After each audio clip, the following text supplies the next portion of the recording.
Hello, friends. I'm Tony Jones. And this is the Reverend Russell, and this is the Hardest Question video blog for Ordinary 27.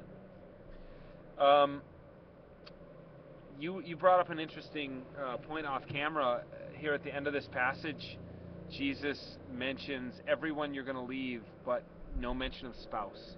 Right, your mother, your father, your sisters, your brothers, your children. Your fields. Yeah, your fields, but no mention of the wife.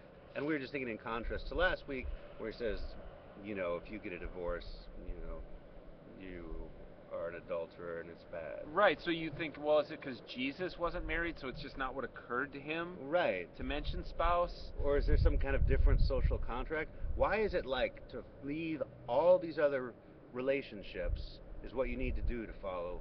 Like those are costly to leave those, right. but to leave your spouse is not costly, or you don't leave your spouse comes along with you when you leave all these other. It's just it's an odd primary relationship to leave out of this litany. You would think so, especially when he's just finished telling us that you leave your mother and your father to go to be with your spouse and you become one flesh. How important that is. Yeah. And then, so it just would be interesting fodder for a sermon to talk about what relationship is left out of this litany. Yeah. And the other I guess the other thing you mentioned is kind of Peter plays such an important literary role in Mark. Yeah, for sure. More than probably in any other gospel, right? And here he's kind of winding it up, right? Like we're getting toward the end of this gospel. Jesus going up toward Jerusalem in the very next pericope, and Peter's kind of saying, yeah, his story arc is like coming on like what's happened here? Right. This doesn't make sense. He says, I have left everything. What's going to happen to me? Yeah, what like do I get? what's the payoff? Right.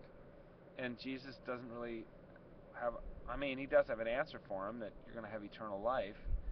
But then, but the last will be first and the first will be last. So you're first among my disciples, but you're going to be last. Yeah, I mean, it's interesting, and it is, in the Bible we're looking at here, at the end of this pericope, there's an extra line break to kind of say, like, take a deep breath here, the story's about to turn, and then the very next thing, Jesus starts going up to Jerusalem. Right. So this kind of ends the narrative proper of Mark, the pre-passion narrative of Mark. Right, yep, the journey portion is coming to a close, and now the passion. So it should be an interesting week to preach. Oh, and if you just feel like you don't have a hard enough question, you can always hit that first shall be last and last shall be first thing. Yeah, that's a toughie. Yeah. Right? All right.